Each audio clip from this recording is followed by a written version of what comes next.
semua yang kamu semoga kamu dan apa yang keluarga di pada hari ini dapat menjadi bekal perjalanan ke depan selanjutnya. Kamu yang penuh satu kuasa puji dan sepanjang masa kami. Putra dan Roh Kudus.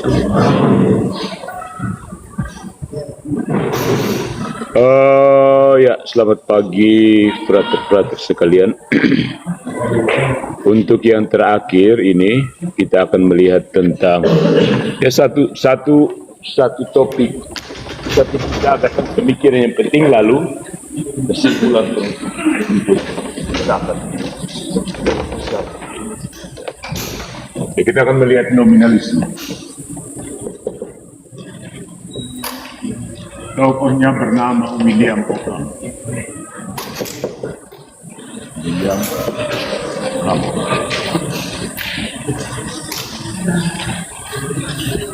William Ockham.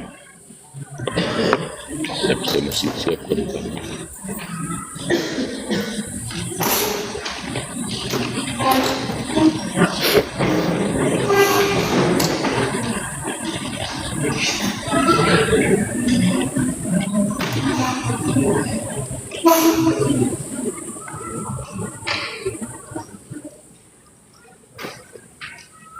Nominalisme Ockham. Nominalisme itu kira-kira dari kata dasar apa? Nomina itu artinya apa? Nomina. Ya? Nomina artinya apa?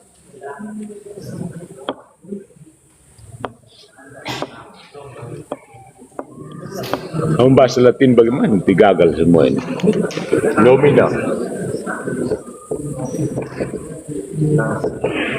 Dari bahasa Latin artinya nomen. Nomen itu artinya apa? Nama. Nomina artinya penamaan. Biasanya nominasi, apalagi denominasi. Kalau biasanya yang paling terkenal itu apa? Penghargaan kepada film-film Hollywood terbaik itu. Ada penghargaan lalu ada nominasi. Disebut juga, layak disebut. Ya, dia cukup berharga, tapi yang terima harus satu, ya kan? Disebut masuk nominasi, artinya disebut juga. Ya. Nomina, nama, nomen, nama. Jadi itu muncul pada abad ke-14, ya. 12 dan 13 begitu kuat dengan skolastik yang kita pelajari kemarin, bagaimana orang memeriksa hubungan antara akal dan wahyu. Tapi kemudian pada abad ke-14 itu ada transisi, seperti ada semacam jembatan ke Renaissance. Renaissance kelahiran kembali. Ya. Jadi pada abad ke-15 kemudian 16 mulai muncul pencerahan, Aufklärung dan seterusnya. Ya. Jadi seperti Thomas Aquinas dan Duns Scotus itu ya berkembang, mereka berhasil membuat sintesis yang bagus, sintesis yang kokoh tentang hubungan antara iman dan akal budi. Tetapi kemudian terjadi semacam krisis, konflik politik antara kepausan, kekaisaran, ada perkembangan, dinamika, maju mundur, besar kecilnya ordo-ordo yang ada dalam gereja. Jadi abad pertengahan itu ditandai dengan dinamika ordo-ordo. Itu jadi filsafat saat itu bukan lagi sarana, tidak lagi hanya sarana untuk harmonisasi iman dan ratio, tetapi juga semacam wilayah di mana orang mempertanyakan dasar-dasar metafisik yang sebelumnya dianggap diterima begitu saja. Tuhan itu ada, Tuhan itu satu, dan seterusnya. Tuhan itu maha kuasa. Itu semacam diterima begitu saja, landasan metafisik. Tapi orang kembali mempertanyakan. Ya, dalam pergulatan intelek seperti ini, William Ockham tampil. Ya, dia 1287 sampai 1340. Dia secara radikal sebenarnya menentang cara berpikir skolastik. Skolastik ini sudah cukup rapi, tapi kemudian muncul seorang ini agak menantang. Dia tantang itu cara berpikir skolastik, kamu terlalu rapi. So, kita periksa lagi, jangan sampai ada yang bocor di situ. Jadi dia memang dikenal dengan nominalisme. Penolakan terhadap realitas objektif universalia. Jadi dia menolak bahwa tidak ada universalia. Ini ada salah satu konsep dalam filsafat abad pertengahan. Universalia itu maksudnya ada sebuah, misalnya kuda, kata kuda, mengerti kata kuda? Ya, kuda. Universalia itu maksudnya ada semacam ada kenyataan kekudaan, dan kuda-kuda yang kita lihat itu mengambil bagian dalam kekudaan ini. Kekudaan, jadi ada kemanusiaan.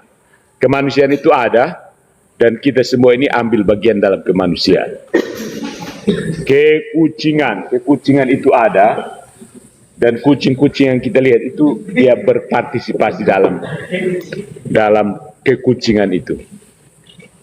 Agak aneh ya. Jadi para realis mereka yang percaya bahwa kemanusiaan itu ada, benar-benar ada, bukan cuma sebutan saja. Kekucingan itu benar-benar ada, kekudaan itu benar-benar ada, kefrateran itu benar-benar ada. Jadi salah satunya Aquinas percaya bahwa universalia itu punya dasar ontologis dalam struktur keberadaan. Artinya ya universalia, kita kembali ke kekudaan. Kalau kata ya kuda, sebuah kuda yang kita lihat itu mengambil bagian dalam, ada struktur ontologis. Ya, kemanusiaan itu juga ada struktur keberadaan. Dia mampu punya keberadaan. Sehingga setiap yang manusia ini mengambil bagian dalam kemanusiaan. Setiap kuda yang kita lihat itu juga ambil bagian dalam kekudaan. Jadi universalianya ada, namanya kerumputan atau ketomatan. Apalagi ya, ini. Kalau ini spidolan, komputeran ada, kehutanan, keilmuan. Kalau bagi para realis itu artinya struktur ontologisnya ada, tapi bagi nominalis seperti Occam itu hanya nama, tanda atau bentukan bahasa, konstruksi linguistik yang hanya membantu kita supaya mengelompokkan pengalaman indrawi. Jadi dia hanya nomina, sebutan. Nomina itu sebutan yang membantu kita untuk mengelompokkan pengalaman indrawi. Jadi namanya kucing itu tidak ada. Itu hanya sebutan untuk hewan yang mirip singa tapi lebih kecil, warna-warni dan seterusnya. Jadi yang namanya kemanusiaan itu tidak ada, manusia itu tidak ada.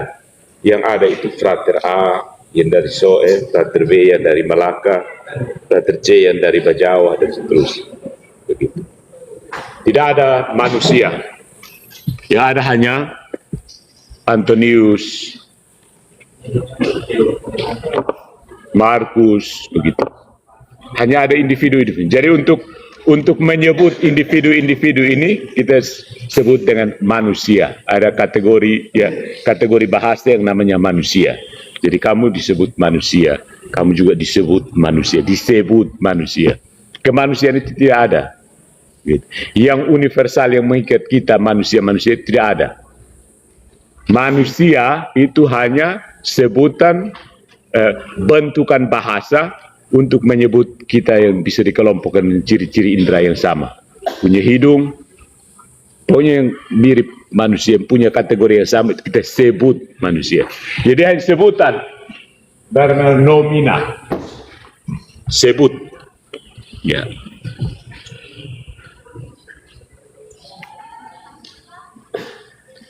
Jadi pandangan seperti ini kalau misalnya realitas universalia itu tidak ada, itu hanya sebutan saja untuk mengelompokkan pengalaman indrawi kita.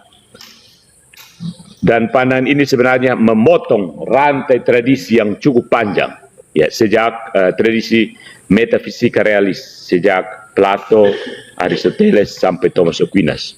Ya.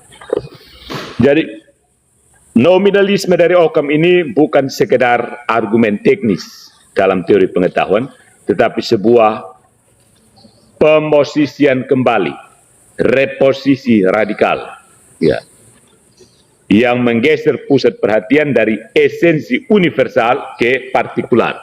Jadi ya, ini universal itu manusia universal, manusia. Di sini ada Anton dan Maria misalnya. Ya.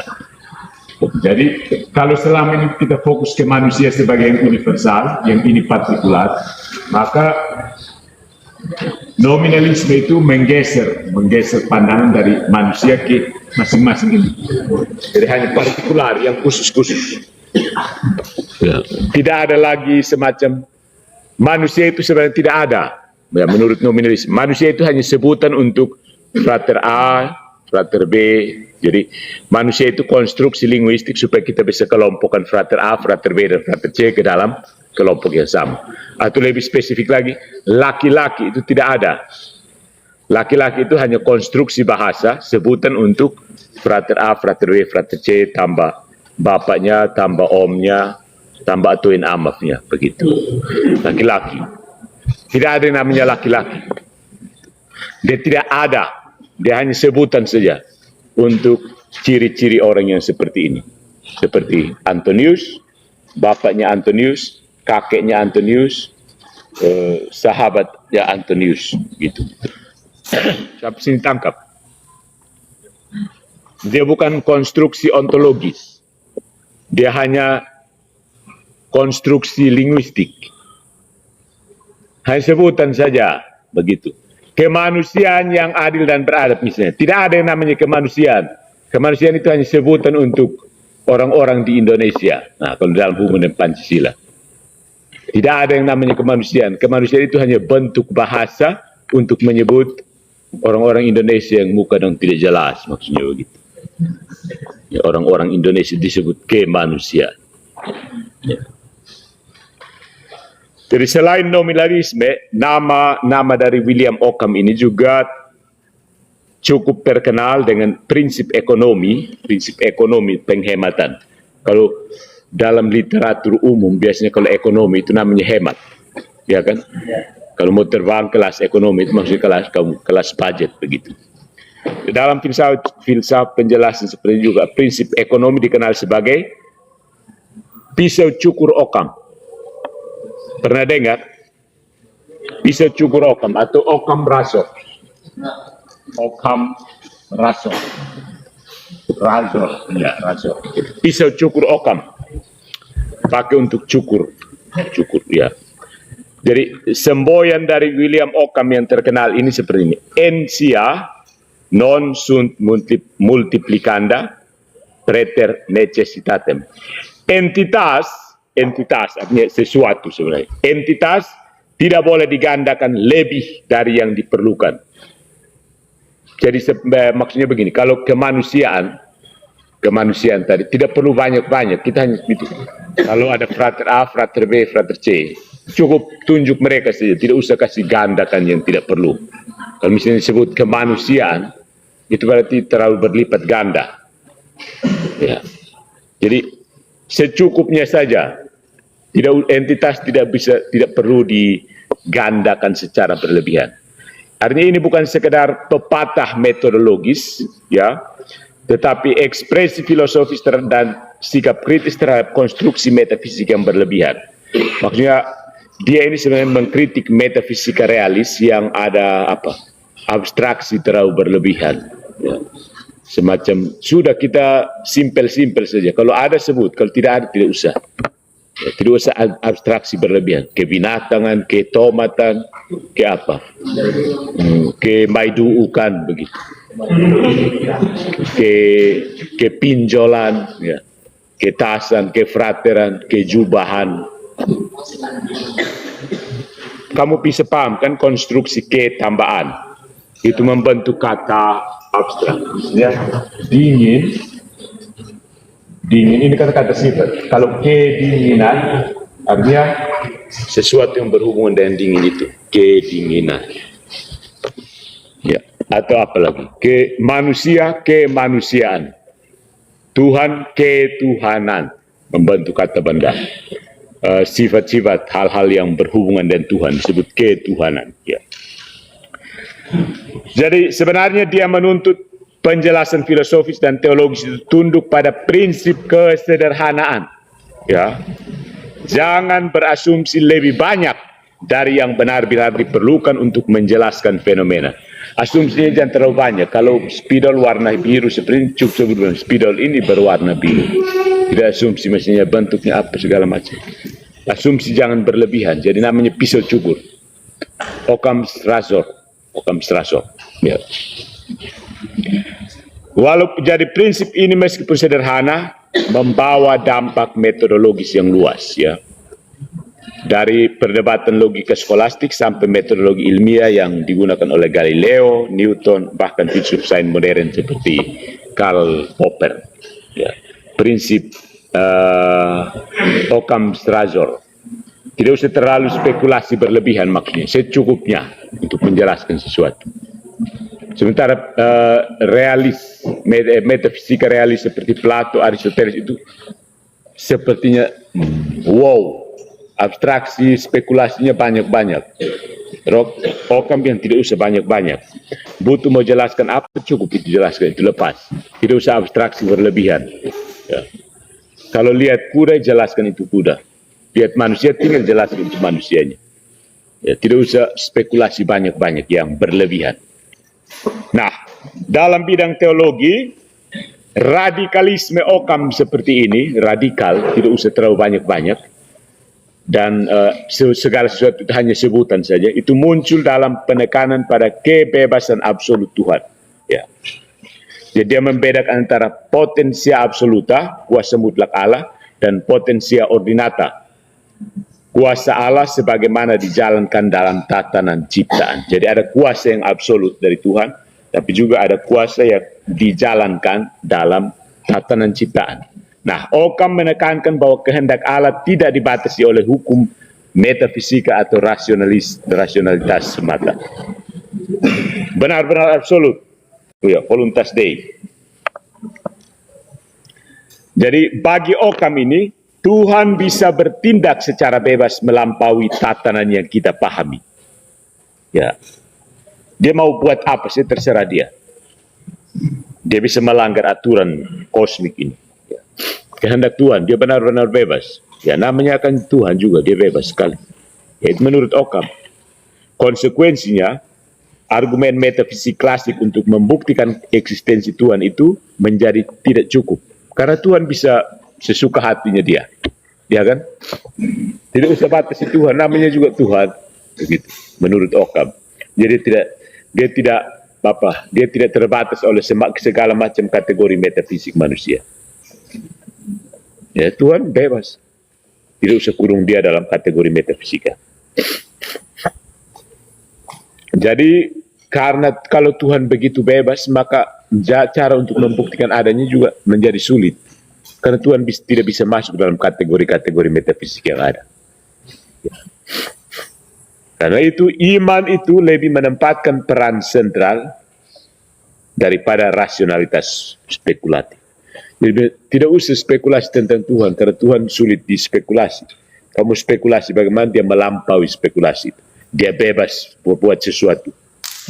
Itu namanya kehendak absolut. Ya. Nah, di situ itu nominalisme inilah menghasilkan kemudian teolog-teolog seperti Martin Luther, John Calvin. Ya. Voluntarisme. Ya. Tuhan itu tidak usah dia tidak tunduk pada kategori metafisik. Dia pokoknya suka-suka dialah. Dia mau ini benar, ya benar. Dia mau ini, ya salah. Dia tidak mau, itu salah. Jadi tidak ada kategori objektif yang diikuti Tuhan, tidak ada. Segala sesuatu itu tergantung Tuhan. Kalau Tuhan mau ini baik, ya ini baik. Kalau Tuhan tidak mau, ya ini buruk. Begitu. Jadi terlalu terlalu menekankan kehendak yang absolut sampai tatanan objektif tidak bisa dipakai untuk berspekulasi tentang Tuhan. Dan itu cukup sulit karena ya siapa tahu kehendak Tuhan. Akhirnya kita iman saja, tidak bisa pakai rasionalis spekulatif. Nanti ada kritik terhadap prinsip seperti ini. Jadi kita akan melihat bagaimana ya nominalisme ini sebagai satu serangan atau reposisi terhadap metafisika klasik yang tadi kita sudah teratur bagus-bagus, iman akal budi. Tiba-tiba nominalisme William Ockham datang dan tidak, semua itu cuma kata-kata, jangan spekulasi terlalu banyak, Tuhan jangan dikurung ke dalam kategori metafisika, lepas Tuhan dia mau buat apa persetan, itu Tuhan punya mau. Nah itu kalau bahasa Kupang seperti itu, jangan kurung Tuhan dia mau apa terserah dia begitu. Konsekuensinya kita punya logika mau seperti apa, Tuhan tidak ikut logika ya.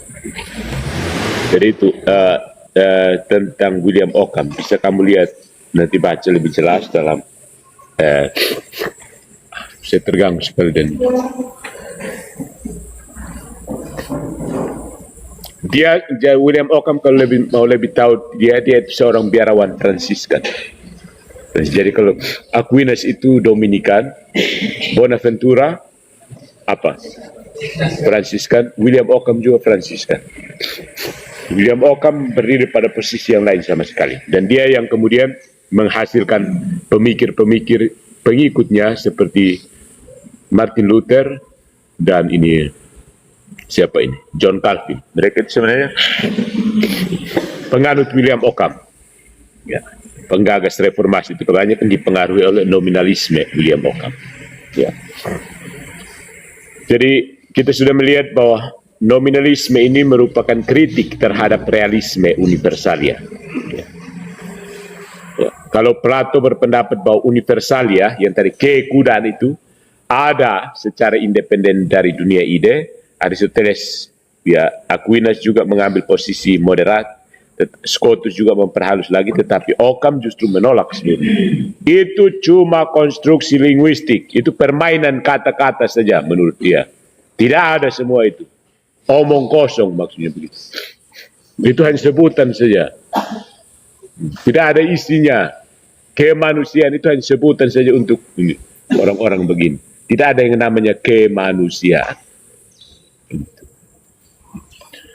Jadi universalia itu dikenal sebagai flatus vocis. Flatus vocis tahu? Kamu bahasa Latin. Flatus vocis. Tahu flatus vocis? Tidak tahu.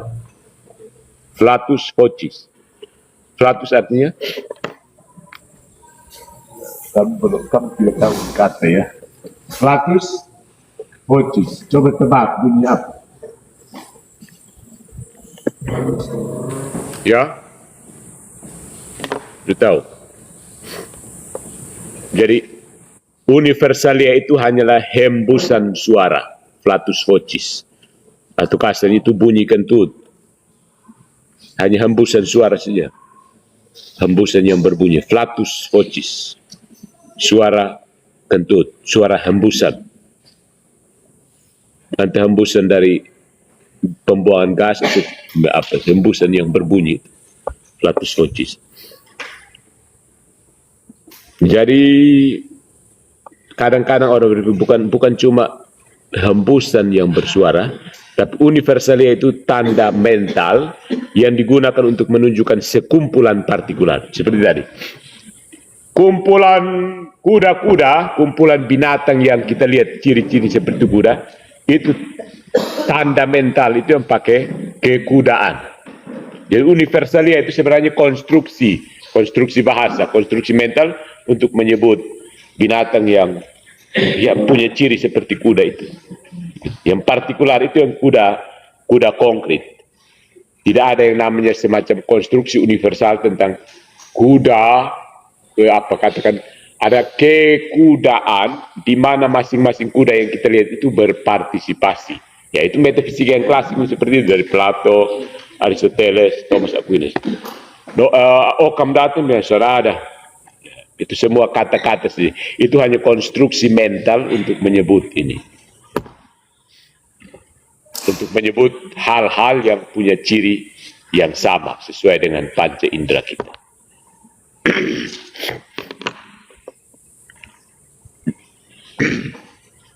Kemudian tadi prinsip parsimoni atau ekonominya, jangan terlalu spekulasi terlalu banyak, ya. Ya, dan perbedaannya dengan realisme Thomisme itu ada di mana?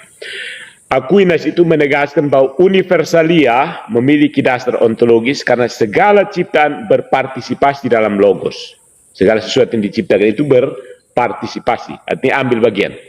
Occam ini menolak partisipasi sebagai ilusi metafisik. Tidak ada yang namanya partisipasi, ambil bagian. Itu ilusi. Masing-masing dia berdiri sendiri dan tidak terhubung apa-apa. Ya. Ini barang dia sendiri, ini barang dia sendiri. Kebetulan mereka punya ciri yang sama, kita sebut dengan nama spidol. Ya. Kalau Aquinas ada yang namanya spidol, kespidolan, dan spidol A ini ambil bagian di dalam kespidolan itu. Spidol ini juga ambil bagian dalam kespidolan itu. Jadi ada satu kerangka metafisik spidol yang disebut spidol di sini. Yang konkret ini karena dia ambil bagian dalam ini, yang kespidolan tadi. Jadi dia mau ambil bagian, dia mau hadir dalam bentuk warna biru ke warna panjangnya sampai berapa. Kalau dia punya ciri seperti spidol kan dia ambil bagian dalam, dia berpartisipasi dalam kespidolan. Dia akan tetap disebut spidol. Warnanya mungkin lain, mereknya lain, panjangnya beda, besarnya beda. Dia tetap. Misalnya kalau arloji, ya. Di sini ada yang lagi arloji. Nah, jam tangan. Semua arloji kita mungkin beda-beda ciri partikularnya, tapi ada satu yang namanya kearlojian. Ya. Kearlojian itu kita punya arloji semua ambil bagian di situ. Nah, kalau nominalisme dia bilang tidak ada yang namanya arloji, yang konsep arloji. Yang ada itu arloji situ, arloji ini, arloji di sana, arloji situ. Kita sebut arloji untuk itu semua ini. Sebagai apa? Konsep mental untuk menyebut sesuatu yang cirinya seperti ini. Punya ini, punya waktu, punya putaran waktu, bisa dipakai di tangan. Nah, ciri seperti itu menyatukan semua yang kita pakai. Kita sebut arloji. Occam itu menolak partisipasi. Ini bukan arloji, saya tidak berpartisipasi dalam sebuah konsep universalia yang namanya arloji, atau lebih tepatnya kearlojian. Tidak ada. Yang ada hanya arloji khusus individu. Kalau Scotus itu konsepnya kalau kita lihat kali lalu tentang heksitas. Justru menegaskan keunikan tiap individu. Misalnya yang unik, kita sama-sama sebut arloji, tapi ini arloji saya benar-benar unik, tidak sama. Mungkin diproduksi secara massal di pabrik, tapi tetap dia beda, ada beda sedikit. Apa yang membedakan? Iya, karena keinian, heksitasnya beda. Jadi bisa jadi ada 1000 arloji yang diproduksi sama seperti itu, tapi tetap kalau kita pegang satu, keiniannya beda. Ya kan? Dia tetap ada beda di situ. Samanya bagaimana dia tetap ada beda. Karena kita bisa ambil dan letakkan di sini, yang lain 1000, yang lain di sana, kita bisa kasih pisah yang satu ini di sini. Ya. Jadi dia itu mau menegaskan Scotus ini, meskipun dia menegaskan keunikan tiap individu, tetapi dia tetap menerima realitas universalia tadi. Tetap setiap arloji yang meskipun dibuat 1000 sama persis, tapi tetap bisa ditarik satu dan dipegang, dia tetap menghargai itu. Ada kearlojian, di mana yang 1000 ini masing-masing ambil bagian di situ. Ya. Nah, Occam justru melangkah lebih jauh dari Scotus ini. Dia menghapus yang universalia tadi sama sekali. Tidak ada. Itu hanya kata-kata. Yang ada hanya yang arloji yang dicepun tangan ini. Jadi tidak ada satu macam sebuah konsep yang menghubungkan seluruh arloji di muka bumi. Tidak ada. Yang ada itu hanya arloji 1, arloji 2, arloji 3, arloji 4. Begitu. Tidak ada konstruksi metafisik yang menopang keberadaan seluruh arloji di muka bumi. Ya, masing-masing arloji dia ada sendiri. Ya, dia tidak terhubung dengan arloji yang lain. Ya, menurut siapa? William Ockham seperti itu. Ya. Karena itu, kalau Aquinas dan Scotus itu masih menegakkan metafisika esensi, kita masih bicara esensi arloji itu apa? Begitu. Kita bisa masih bertanya, esensi manusia itu apa? Esensi mobil itu apa? Esensi rumah itu apa? Esensi, begitu. Kita masih bisa tanya esensi. Ockham justru memindahkan perhatian ke benar-benar partikular. Jadi rumah, kalau misalnya rumah A, rumah misalnya unit Citra, rumahnya saya tinggal, ya dia tetap rumah unit Citra, tidak punya esensi yang sama dengan unit D, unit E, tidak ada yang menyatukan. Jadi masing-masing unit rumah, kalau kita sebut rumah, disebut rumah. Rumah itu dia sendiri terpisah seperti itu, tidak ada terhubung dengan rumah yang lainnya di seluruh muka bumi. Jadi tiap rumah itu ya dia sendiri ada di situ. Kata rumah, kalau misalnya ini rumah Inju, di Sanjuk kita sebut rumah, di Sanjuk kita sebut rumah, itu karena punya ciri yang sama. Oh, punya pintu di depan, bentuk persegi, ada atap, nah itu bisa disebut rumah. Tidak ada yang namanya esensi, itu hanya ciri fisik, partikular. Saya kira kamu belum tangkap, tapi itu pengantar ya. Nah, konsekuensi epistemologisnya, kalau penolakan terhadap universalia seperti ini, kita anggap kemanusiaan itu tidak ada. Yang ada hanya Frater Antonius, Mama Maria, Om Tinus, dan seterusnya. Ya, penjahit di situ atau apa, penjual es batu, dan seterusnya. Tidak ada yang namanya kemanusiaan. Nah, konsekuensi dalam teori pengetahuan itu, pengetahuan indrawi menjadi dasar. Jadi kalau kita tahu kursi ini warna hitam, itu pengetahuan itu yang menjadi dasar, bukan konsep metafisika yang menjadi dasar. Bagi William Ockham, pengetahuan bermula dari intuisi langsung terhadap individu. Jadi kalau misalnya kita mau tahu tentang tas, kita lihat langsung sebuah tas baru bisa tahu. Orang tidak bisa menggambarkan kepada kita tas itu maksudnya begini, tidak bisa ada definisi. Kita harus lihat langsung. Kalau menurut Ockham, kalau mau tahu tentang tas, orang harus ambil tas, satu tas tertentu, kasih tunjuk ke kita, baru kita tahu tas. Kalau digambarkan bahwa tas itu semacam itu tidak akan sulit. Itu bukan pengetahuan, itu akan mirip. Jadi akal budi tidak butuh esensi universal supaya mengenali sesuatu. Ya, jadi kita mengetahui ini manusia, bukan karena menangkap hakikat kemanusiaan, tetapi karena intuisi terhadap individu yang memiliki ciri tertentu. Jadi saya lihat Frater A, oh ada punya kepala, leher, perut, kaki, oh berarti ini manusia. Melalui ciri-ciri fisik. Bukan karena kita mengerti hakikat kemanusiaan, lalu kita lihat itu, oh ini manusia ya, oh manusia. Karena kita tangkap hakikat kemanusiaan. Atau kembali ke kuda tadi, kita punya gambaran tentang hakikat kekudaan. Begitu kita lihat binatang yang mirip seperti itu, oh ini kuda ya, ya kuda. Kita bisa verifikasi, iya kuda. Sana juga kuda, iya kuda. Di sana bukan, itu bukan kuda, itu keledai. Beda kan? Beda. Jadi kalau menurut Ockham, pengetahuan hanya bisa didapat secara intuisi langsung. Yang kedua, abstraksi itu sebagai konvensi. Abstraksi itu hanya persetujuan. Ya. Abstraksi dari individu ke konsep umum itu hanya sebuah tindakan mental yang berguna secara praktis. Tapi abstraksi itu tidak mengimplikasikan realitas objektif bagi konsep. Jadi dua spidol.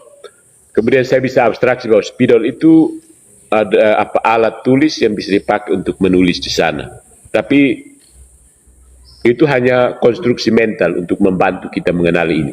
Dia tidak ada yang namanya kespidolan. Secara hakikat tidak ada. Tidak ada yang namanya kespidolan. Yang ada hanya ciri-ciri yang dipakai oleh pikiran kita untuk mengenali spidol A, spidol B, spidol C. Kemudian bahasa sebagai pengantara, mediasi. Ya. Si Occam ini, dia menaruh perhatian besar pada logika dan bahasa. Ya. Menurut dia, banyak kesalahan filsafat itu muncul karena kekeliruan dalam penggunaan bahasa. Baik juga ya. Dengan mereduksi universalia menjadi istilah mental dan linguistik, dia mendorong filsafat menuju analisis bahasa yang lebih tajam. Ya. Suatu warisan yang nantinya akan berkembang menjadi filsafat analitik. Filsafat analitik itu sibuk memeriksa konstruksi bahasa. Kalau pakai bahasa ini maksudnya apa? Ya. Jadi Occam ini yang meletakkan dasar untuk kemudian filsafat analitik berkembang. Ya. Jadi abstraksi menurut dia tidak usah terlalu banyak. Kita langsung teliti apa bahasa yang digunakan dan menggambarkan atau tidak realitas yang mau dicapai. Ya. Nah, ontologi Occam yang cenderung mencukur, menyederhanakan segala sesuatu, menyederhanakan struktur realitas ini punya dampak luas ya, punya dampak konsekuensi. Di dalam filsafat alam itu dia membuka jalan bagi pemikiran empiris yang tidak lagi terbebani oleh entitas metafisik. Jadi orang tidak perlu bilang oh entitas, dia langsung periksa itu daun warna hijau atau tidak, begitu. Tidak usah bikin spekulasi berlebihan, langsung pergi periksa, maksudnya begitu. Dia dampak besar untuk ilmu alam. Ya, orang langsung meneliti dengan cara empiris, tidak pakai spekulasi dulu baru pergi cek. Jadi fenomena cukup dijelaskan dengan hukum-hukum yang berlaku pada hal-hal yang individual, partikular, khusus itu. Ya, tanpa perlu mengandaikan bentuk substansi yang menurut beberapa orang itu misterius. Substansi apa?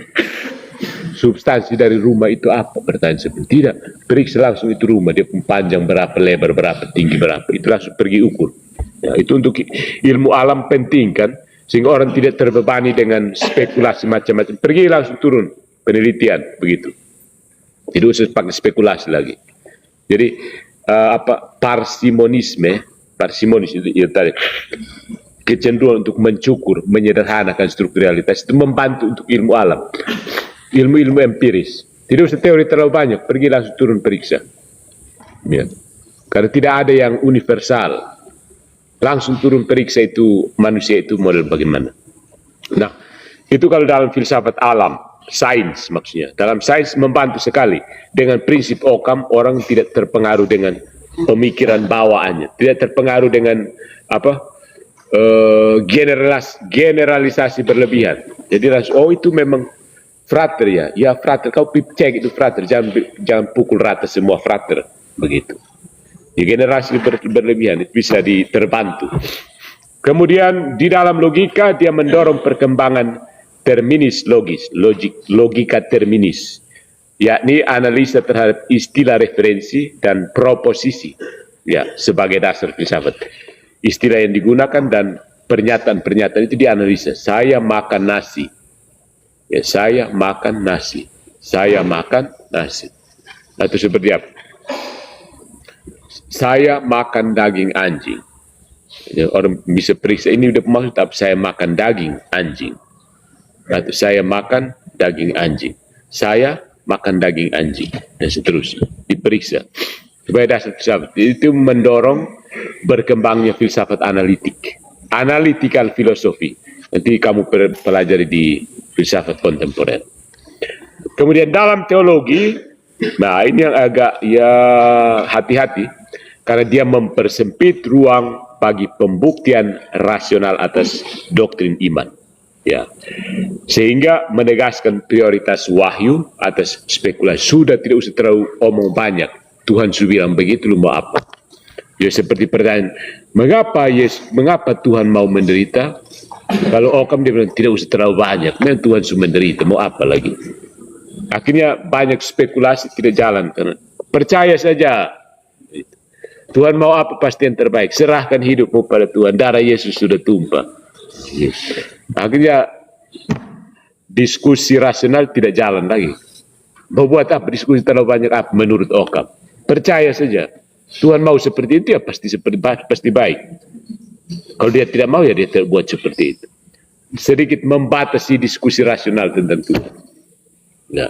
Segala hal yang dengan semangat dilakukan oleh Duns Scotus dan Aquinas, sampai di Occam dia bilang, tidak butuh semua itu, lepas saja.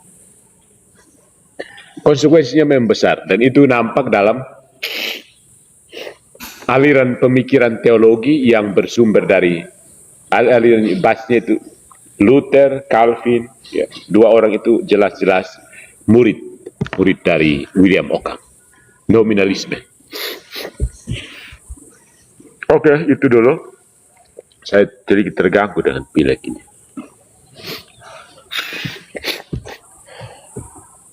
Jadi prinsip ekonominya memang cukup membantu, terutama dalam filsafat alam, ya, sains. Tapi ini juga sekalian jembatan ke dalam dalam Renaissance. Nah, mari kita lihat prinsip kesederhanaan Occam ini, ya bantuannya atau sumbangannya dalam sains. Warisan terbesar dari Occam's Razor, pisau cukur Razor ini pada metodologi ilmiah, metode ilmiah. Saya masih ingat dulu kami belajar itu bahan SMP itu metode ilmiah. Metode ilmiah kan, bahan di biologi waktu itu. Apa itu metode ilmiah? Seterusnya. Jadi Occam walaupun hidup jauh dari sains modern, dia hidup abad pertengahan, semangat ekonomisnya telah menjadi dasar dari logika ilmiah yang digunakan oleh sains. Tidak usah spekulasi banyak-banyak, turun lapangan dan teliti itu. Ya, kalau mau bicara tentang, misalnya bicara tentang kuda, tidak usah spekulasi terlalu banyak tentang kuda. Tangkap satu ekor kuda dan periksa itu kuda, begitu. Orang sains kan begitu kan? Orang sains tidak perlu terlalu spekulasi banyak-banyak. Turun langsung ke lapangan. Kalau mau periksa kuda, ya tangkap kuda satu di situ. Lalu mau buat apa dan itu kuda terserah. Diobservasi seperti apa, laboratorium dan seterusnya. Galileo Galilei misalnya menolak penjelasan Aristotelian yang penuh. Aristotelian itu kan banyak penuh dengan entitas metafisik.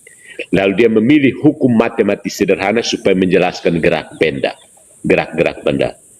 Jadi kalau Aristoteles penjelasan astronomiknya itu syarat dengan muatan metafisik, Galileo bilang tidak usah terlalu spekulasi banyak-banyak. Jadi dia memilih yang matematika murni supaya menjelaskan gerak alam semesta, perputaran bintang apa segala macam. Itu pengaruh dari Occam Razor. Ya, Razor tidak usah spekulasi terlalu banyak. Cukup yang ini saja yang mau diteliti. Kemudian pengaruh pada Isaac Newton. Dia menyusun Principia Mathematica dengan semangat bahwa hukum universal gravitasi lebih sederhana dan elegan daripada penjelasan berbasis kualitas esoteris. Kualitas luar lah.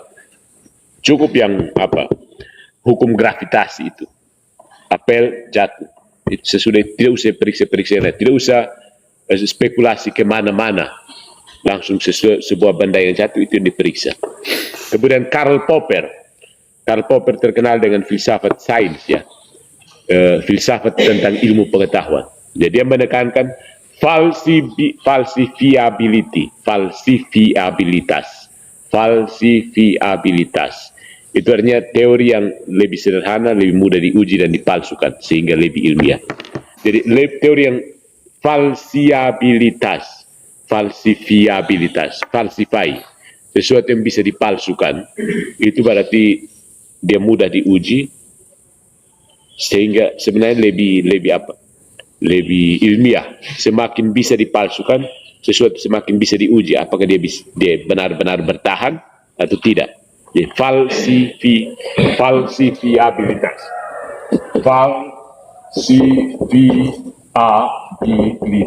Ya. Dibentukan kata dari pertama false, bahasa Inggris artinya palsu, atau bahasa Portugis falsu. Jadi kata bahasa Indonesia palsu itu sebenarnya artinya salah, palsu.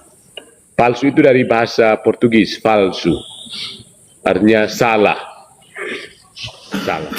Falsify artinya dipalsukan. Falsifiability artinya kemampuan untuk dapat dipalsukan, begitu. Falsifiabilitas. falsifiabilitas. Kata dasarnya palsu, bisa dipalsukan, bisa dipalsukan, bisa dipalsukan, begitu. Falsifiabilitas. Kamu dapat kosakata baru ya, falsifiabilitas. Coba sebut. Falsifiabilitas. Agak jarang digunakan, tapi sudah bahasa tinggi. Teori yang lebih sederhana, lebih mudah diuji dan dipalsukan sehingga lebih ilmiah.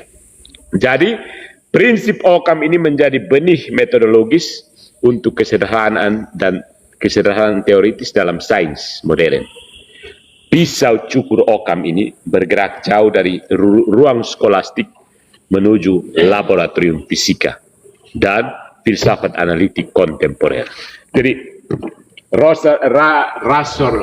Occam berator dari prinsip nominalisme meninggalkan ruang kuliah skolastik menuju ke laboratorium fisika dan filsafat analitik. Jembatan. Jadi itu sumbangan filsafat skolastik terhadap sains ada di situ juga.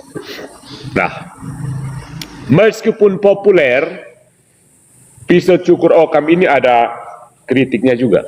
Ada bahaya reduksionisme, bahaya pengurangan. Prinsip ekonomi yang tadi yang tidak terlalu banyak kadang dipakai secara berlebihan untuk menolak realitas yang kompleks. Ya, tidak semua fenomena dapat dijelaskan dengan model yang paling sederhana. Ada yang cukup kompleks sehingga tidak bisa kasih sederhanakan begitu saja, nanti jadi reduksionisme. Kemudian ada relativitas kesederhanaan. Apa yang dianggap sederhana bisa berbeda kan, tergantung kerangka teori. Misalnya dalam fisika kuantum sederhana. Sebenarnya kata sederhana juga lihat bergantung, tidak pasti. Sederhana seperti apa?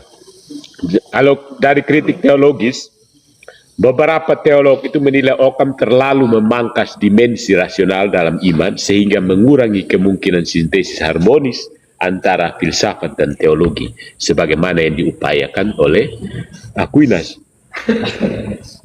Nah, kita tahu bahwa Protestantisme misalnya itu buah dari nominalisme seperti ini.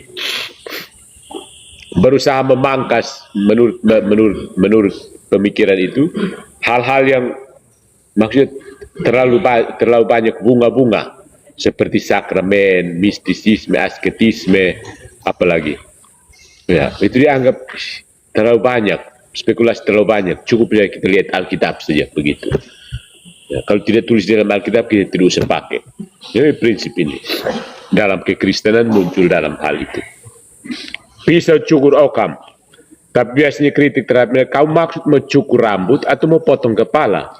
Ya, maksud mau pakai untuk cukur rambut dan potong kepala. Ya, akhirnya hancur. Begitu. Ya, karena itu prinsipnya tadi, yang namanya sederhana itu relatif juga. Apakah benar-benar sederhana atau kalau lihat itu benar-benar sederhana? Ada hal yang kompleks yang tidak perlu dibuat sederhana, dia harus dibiarkan tetap seperti itu. Tapi akhirnya jadi reduksionisme. Jadi teologinya menjadi teologi yang miskin, teologi yang kering, begitu.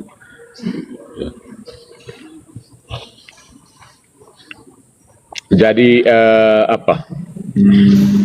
itu tentang bagaimana pisau cukur Occam yang muncul dari nominalisme memang membantu meningkatkan metode ilmiah, tapi juga punya konsekuensi implikasi negatif, bisa menghancurkan kekayaan metafisik, kekayaan kompleksitas dari realitas itu sendiri. Sebuah realitas cukup kompleks, tapi kalau terus disederhanakan terus itu menjadi reduksionisme. Ya. Jadi itu ada konsekuensinya bagi kekristenan, karena kekristenan sebenarnya satu bentuk filsafat juga kan. Filsafat. Ya. Dampaknya bagi teologi gereja kalau kita lihat sedikit, sikap Occam terhadap teologi tidak hanya bersifat spekulatif tadi, tapi juga praktis. Dia mengkritik keras klaim absolut kepausan Nah, dia biarawan ini Fransiskan, klaim absolut kepausan sejalan dengan prinsip pisau cukurnya tadi. Jadi bagi Occam, otoritas rohani itu tidak boleh menambahkan struktur kuasa yang tidak dapat dibenarkan oleh Injil. Bagi dia menekankan kebebasan gereja lokal dan umat beriman terhadap klaim otoritas berlebihan dari Roma. Benih-benih Protestan ada di sini. Benih Protestantisme. Pemikiran ini memberi inspirasi bagi pemikiran politik gerejawi yang kelak mempengaruhi reformasi Protestan. Itu adalah nominalisme Occam. Dia memang tidak usah terlalu ke Roma sana. Itu berlebihannya. Cukup kita yang di sini atur kita pun diri sendiri. Dia kan selalu menekankan yang partikular kan. Universal tidak ada. Jadi untuk dia kenapa gereja terlalu universal? Cukup itu keuskupan agung berdiri sendiri. Kenapa kau di Roma sana? Ada urusan apa dengan Roma? Ya kan? Sepertinya praktis kan? Praktis sekali. Buat apa kita capek-capek di Roma? Ini keuskupan agung kupang ada, uskupnya ada, umatnya sudah ada, ekonominya sudah jalan lancar, imamnya sudah berapa 200 lebih. Terus di Roma mau buat apa lagi? Pasti pertanyaan seperti itu kan? Ada urusan apa dengan Roma sana? Ini kan gereja sudah cukup. Ada uskup. Di mana ada uskup, di situ ada gereja Katolik kan? Terus? Ini pertanyaan seperti ini. Dan ini sebenarnya sudah muncul benih reformasi Protestan. Ya. Nah, evaluasi teologisnya, implikasi pemikiran Occam ini menimbulkan ambivalensi. Ambivalensi itu maksudnya nilai tidak jelas. Nilai positifnya ada, ya. Mengingatkan keterbatasan akal manusia di hadapan misteri Allah, menegaskan kebebasan mutlak Allah sehingga iman tidak terjebak antara rasionalisme metafisik, terjebak dalam rasionalisme metafisik, tidak boleh. Membuka jalan bagi metode empiris yang lebih rendah hati dalam membaca, mengenal ciptaan. Ya tentu saja. Jadi kita lihat bunga di situ, kita tidak pakai spekulasi. Oh, bunga ini begitu indah ciptaan. Tidak, pergi lihat ini bunga apa, warnanya apa, begitu. Merah atau putih, harum atau tidak. Nah, maksudnya begitu. Kalau tidak berdiri di sini lalu puisi, puji Tuhan karena saya melihat bunga yang indah. Langsung diperiksa itu bunga, maksudnya seperti itu. Jadi membuka jalan bagi metode empiris sehingga kita lebih mendekati, mengenal ciptaan Tuhan. Nilai problematisnya, dia mengurangi kemungkinan sintesis harmonis antara iman dan akal yang telah dibangun oleh Aquinas. Jadi dia akan kurang kembali. Lebih menekankan iman. Dia menimbulkan relativitas moral karena hukum moral sepenuhnya tergantung pada kehendak Allah yang bebas. Jadi misalnya frater kalau berbohong, itu bukan karena berbohong itu salah, tapi karena Tuhan tidak mau kamu berbohong. Bukan karena berbohong salah. Jadi kamu frater tidak boleh mencuri, itu bukan karena mencuri itu salah, tapi karena Tuhan tidak mau kamu mencuri. Begitu. Itu namanya prinsip voluntarisme. Jadi kalau kamu pakai patu, nah ya, sampai di sini contoh kasus dalam polemik di sosial media, misalnya kamu tidak boleh pakai patung. Patung itu buruk, bukan karena patungnya buruk, tapi karena Tuhan tidak mau patung. Tapi itu tidak tepat juga, karena Tuhan juga suruh buat patung. Jadi Tuhan yang ambivalen atau kau yang ambivalen? Nah, Tuhan kan juga suruh buat patung. Jadi, apakah kita jadi pertanyaan seperti ini? Relativisme moral maksudnya. Apakah berbohong itu buruk sehingga Tuhan melarang? Atau memang Tuhan melarang sehingga berbohong itu buruk? Menurut kamu? Ya, begini, mencuri itu baik atau tidak? Dia tidak baik karena Tuhan memang tidak mau kita mencuri, atau memang karena mencuri itu memang tidak baik? Kenapa tidak baik? Kalau tiba-tiba Tuhan bilang boleh mencuri, dia jadi baik begitu. Nah itu perdebat, maksudnya menghadirkan persoalannya. Ada orang yang mengatakan bahwa kategori baik buruk itu tidak objektif. Dia tidak objektif. Itu tergantung Tuhan mau atau tidak mau. Kalau Tuhan mau berarti baik. Kalau Tuhan tidak mau berarti tidak baik. Itu namanya voluntarisme. Tapi ada namanya kebaikan itu baik. Tuhan itu objektif sekali sebenarnya dia. Dia kalau sesuatu baik ya, karena memang Tuhan yang adalah kebaikan itu. Dia akan suruh kamu buat yang baik. Karena objektif. Tuhan itu objektif. Yang baik ya baik. Tidak baik ya tidak baik. Begitu. Tuhan itu sang logos. Jadi pasti dia logis. Jadi itu. Hukum moral sepenuhnya tergantung pada kehendak Allah yang bebas. Ini munculnya di Protestantisme. Ya, mau tidak mau. Kemudian melemahkan fondasi rasional bagi teologi natural sehingga iman dan akal semakin terpisah. Munculnya juga di Protestantisme. Jangan terlalu spekulasi banyak. Baca saja Alkitab. Begitu. Terlalu banyak filsafat kosong bilang. Tidak usah terlalu banyak itu apa teologi A, teologi B. Langsung Alkitab. Tunjukkan ayatnya ada di mana. Selesai. Tidak usah spekulasi terlalu banyak. Bunda Maria itu kan tidak terlalu banyak. Kenaikan ke apa segala. Pengangkatan Maria, Maria Immaculata tidak ada di Alkitab. Buang saja. Itu kan prinsip Occam Razor kan. Sakramen terlalu banyak. Buang. Asketisme terlalu banyak. Buang. Selibat untuk apa? Buang. Cukur semua. Maksudnya mau cukur ke serapi rambut tapi potong kepala. Itu konsekuensi teologis dari nominalisme. Akhirnya Tuhan itu hanya nominal saja. Ini contoh ini nyata benar. Itu pengaruh nominalisme. Akhirnya ada orang Kristen yang tidak punya Tuhan. Tuhan itu tidak hadir secara real. Tuhan itu hanya hadir secara simbol. Iya. Itu konsekuensi teologis. Ada beberapa orang Kristen yang tidak percaya bahwa Tuhan bisa hadir di antara mereka. Tuhan itu bersembunyi di surga. Mereka hanya bisa menyembah tanda, simbol. Tuhan sama sekali tidak ada. Coba kalau pergi ke salah satu gereja non-Katolik, tanya dia, Tuhan ada di mana? Oh, Tuhan ada di surga. Dia tidak di sini. Tapi kalau orang Katolik masuk ke gereja, tanya Tuhan ada di mana? Itu ada di tabernakel. Bisa tunjuk dua hal. Imam yang sedang memimpin misa dan tabernakel yang berisi tubuh Kristus. Itu Tuhan di situ. Di luar gereja Katolik tidak ada Tuhan, hanya ada tanda Tuhan berupa ayat-ayat di situ. Ya, itu pengaruh nominalisme.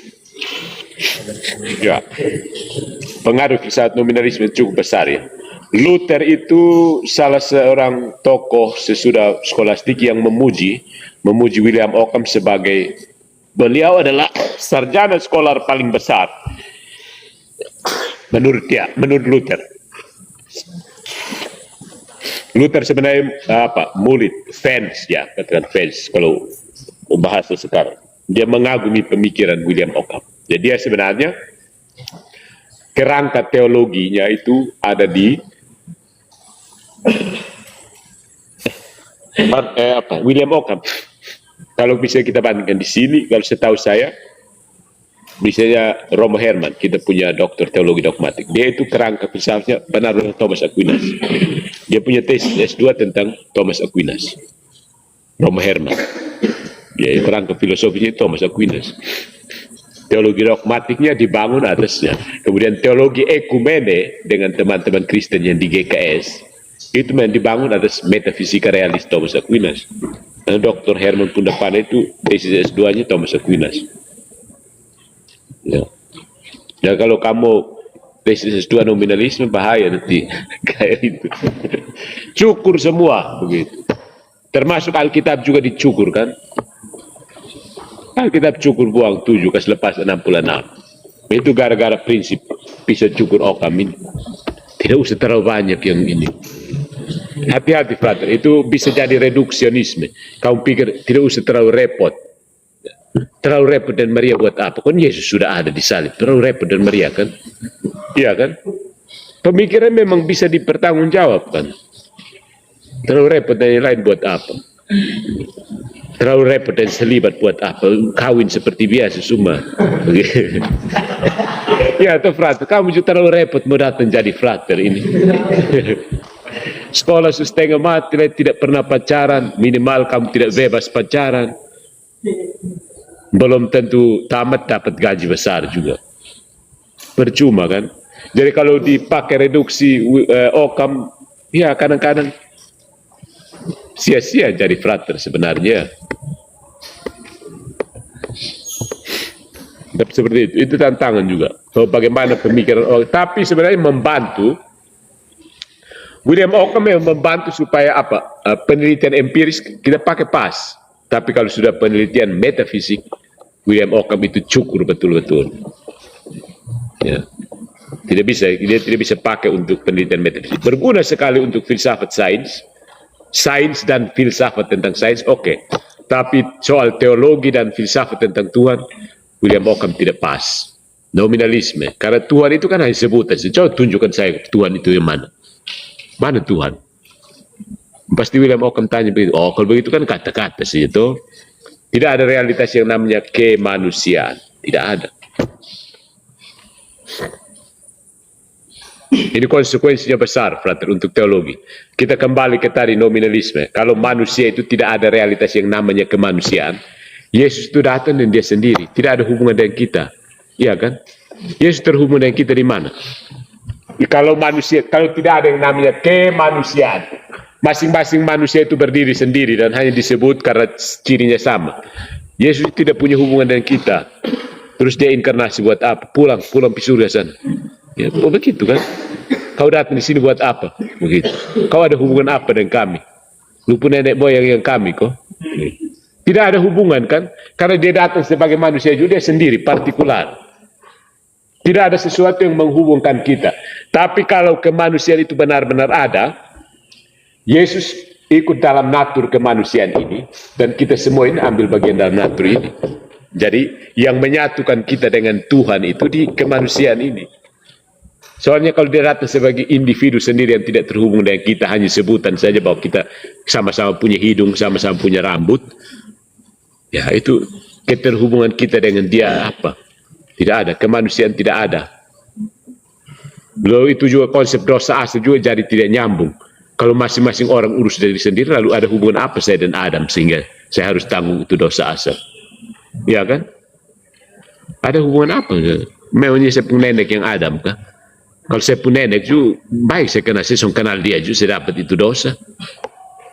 Ada urusan apa? Memangnya Tuhan tidak bisa ini lepas saya dari itu. Maka ini pertanyaan buat teman-teman kita yang Muslim itu heran sekali. Ada yang berdosa, kamu yang setengah mati. Iya kan? Aneh. Satu orang berdosa, kamu tidak kenal dia. Itu Tuhan mau apa begitu dia hukum kamu semuanya karena satu orang berdosa, yang lain kenal. Itu polemikus, teman-teman polemikus Muslim selalu tanya begitu. Untuk mereka, setiap bayi yang lahir itu fitrah, suci. Ya. Maka setiap kali Idul Fitri, itu Id al-Fitr. Itu kembali ke fitrah. Kembali ke fitrah. Maksudnya kembali ke saat waktu dia baru lahir. Idul Fitri itu kan pesta besar karena itu. Semacam penghapusan dosa kembali. Mereka seperti bayi yang baru lahir. Id al-Fitr. Idul Fitri. Kembali ke fitrah. Jadi situ tidak ada pengampunan dosa. Tiap kali kan kembali ke fitrah. Selesai. Macam restart ulang begitu. Kalau orang Katolik mau restart, ya harus restart di kamar pengakuan. Tidak bisa ada. Restart di kamar pengakuan dan restart di Ekaristi. Tidak bisa restart sendiri-sendiri di dalam kamar, tidak bisa, tidak jadi. Ya, restartnya harus ke kamar pengakuan, sakramen rekonsiliasi. Jadi baptisan itu buat kita jadi fitri, karena kita lahir dengan dosa asal. Pembaptisan membuat kita menjadi fitrah. Kita pakai istilah bahasa Arab ini, menjadi fitrah. Tapi tiap kali ada noda-noda, maka untuk restart kembali ya kamar pengakuan saja. Tidak ada yang lain. Kamar pengakuan dengan dikukuhkan, fitrahnya dikukuhkan itu di Ekaristi. Jadi kita tidak restart lewat Id al-Fitri. Id al-Fitri kita itu di sakramen rekonsiliasi. Kalau Protestantisme ya kamu menghayal di situ sudah. Soal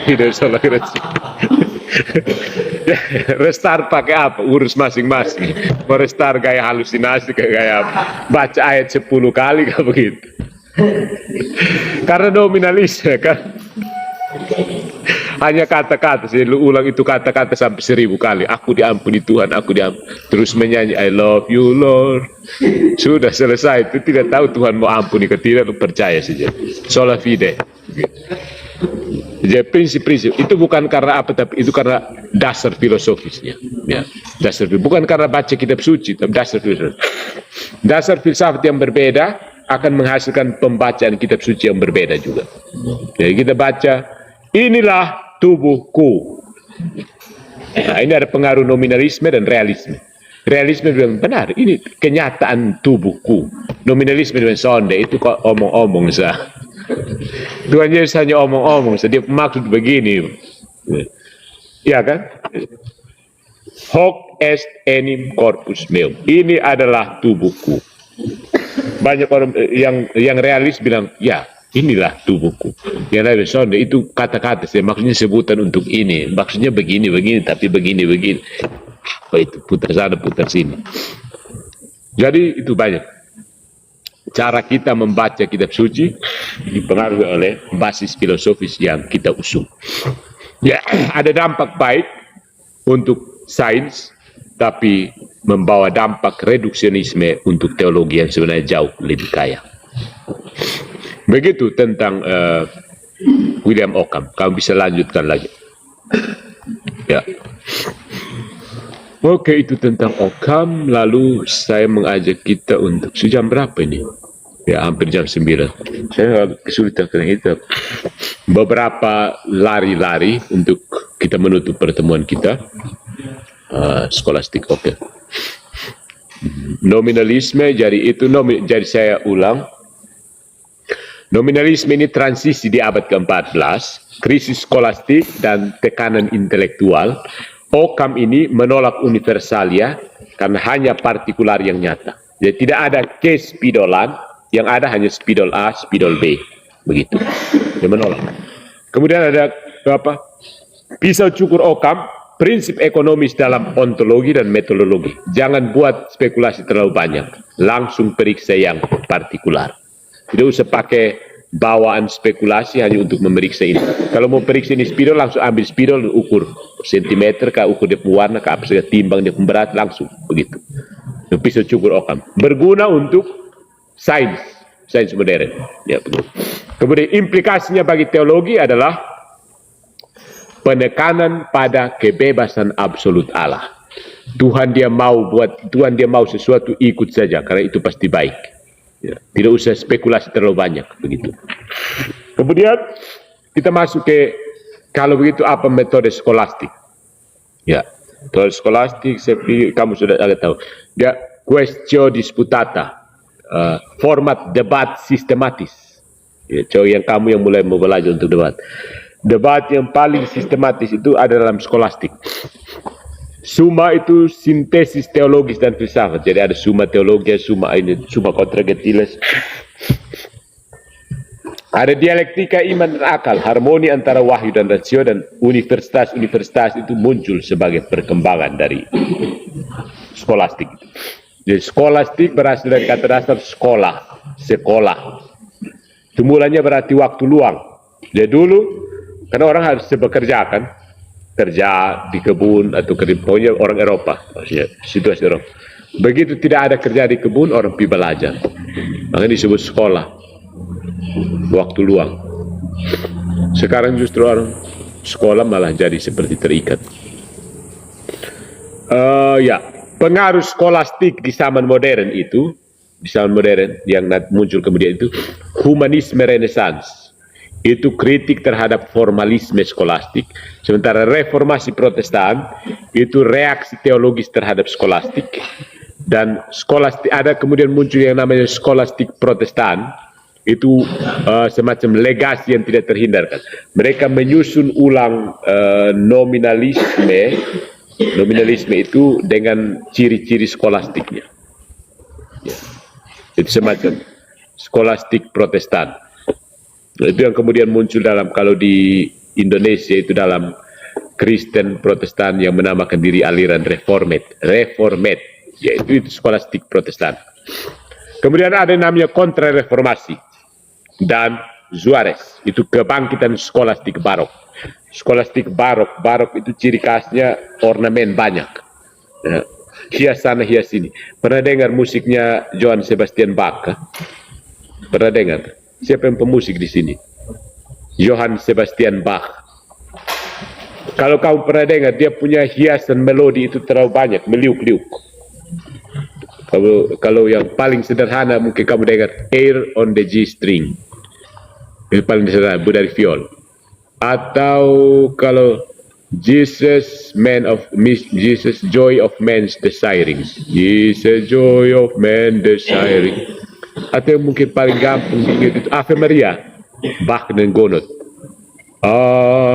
Ave Maria. Itu apa? Akornya itu pindah sana kemari. Padahal kalau misalnya kita sederhana cukup C saja. C, G, begitu kembali. Tapi Bach punya puterin, mau masuk ke sini, kita bingung. Tapi bagus. Jadi variasinya banyak. Kalau dengar Ave Maria yang Gounod, Bach Gounod. Ave Maria itu Bach punya komposisi, kemudian Gounod ini kasih masuk Ave Maria. Ternyata cocok. Dia komposisi untuk prelude in C sebenarnya. Prelude in C. Itu hanya komposisi piano kosong. Kemudian Gounod ini tambahkan doa Ave Maria. Ternyata pas. Yang begitu. Pernah dengar ini lagu? Ave Maria Bach. Yes, Bach. Itu barok, gaya barok. Hiasan banyak. Kemudian relevansi filsafat abad pertengahan itu filsafat sebagai jembatan iman akal, habitus intelektual, ketertiban, disiplin dan dialektika, peran universitas dan disputatio, perdebatan dalam pembentukan rasionalitas Eropa, dan penerapannya dalam teologi kontemporer. Fides quaerens intellectum, iman mencari pengertian, ada analogia entis, bahasa tentang Allah, dan teologi natural serta dialog lintas iman. Ya. Penerapan pada bioetika ada hukum alam dan martabat manusia, prinsip double efek dalam etika medis, dan debat tentang eutanasia dan aborsi. Itu basisnya pada filsafat abad pertengahan. Di filsafat hukum itu ada teori hukum alam, hukum Konrad dari Aquinas, kritik terhadap positivisme hukum, dan relevansi bagi hukum internasional. Kalau punya pendasaran dari filsafat skolastik. Dan warisan skolastik bagi dunia modern itu ada pada rasionalitas sistematis yang membentuk ilmu, kerangka konseptual untuk dialog iman dan sains, dan inspirasi bagi etika dan kebijakan publik.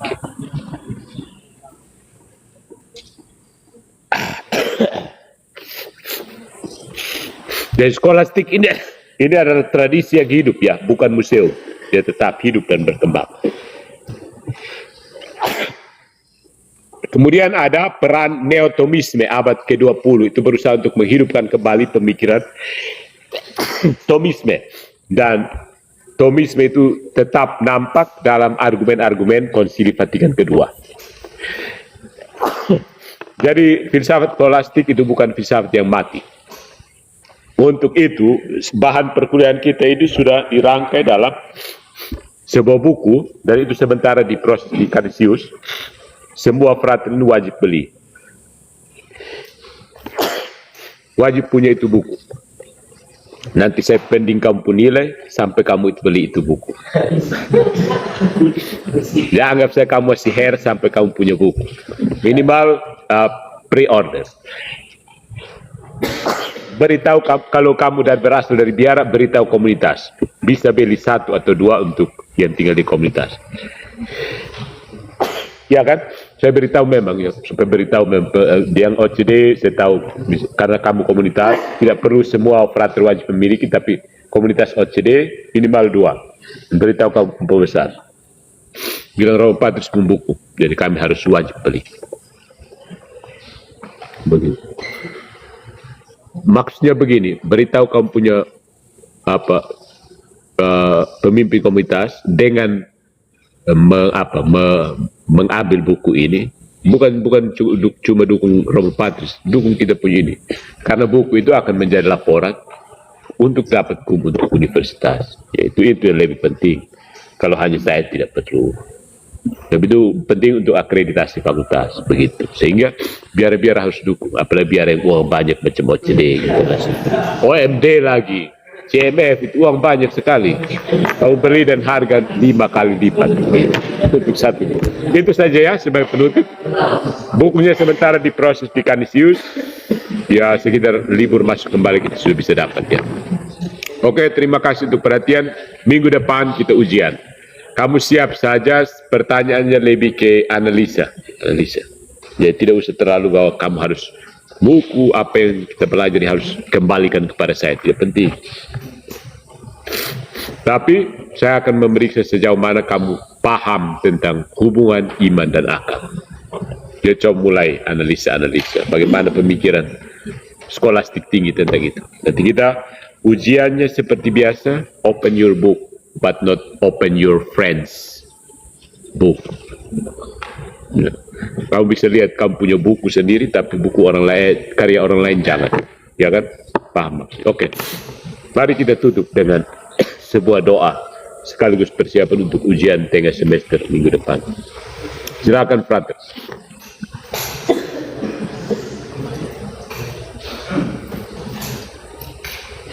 Marilah kita berdoa dalam membawakan dan Roh Kudus. Amin.